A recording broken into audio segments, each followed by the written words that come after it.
السلام عليكم ورحمة الله وبركاته. يا الشباب، النهارده هنلعب ماينكرافت الجزء الأخير. قبل ما نبدأ متنساش بس قبل ما نبدأ متنساش ويلا بينا نبدأ.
فقلت لا تولولي وبين اللؤلؤ لي قالت له حين كذلك وجد من قريب يتسقون لي فروة كالعسل لي شببتها بآلتي من القرنفل بوصل مسان حلي بالزهر والسرور لي والود دندن لي والطبل طبطب لي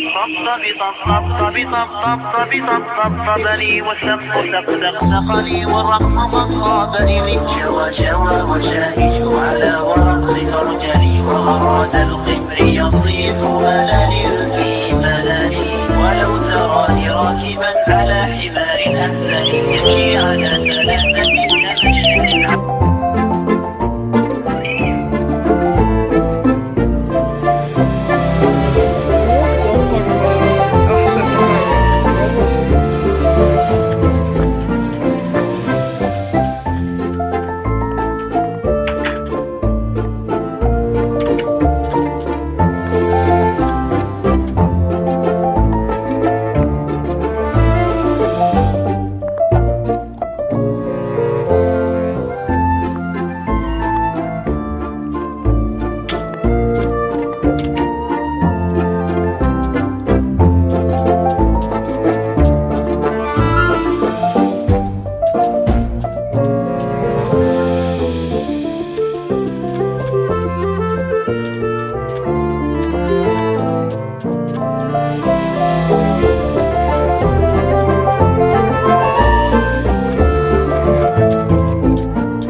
يلا بينا نكمل بقى.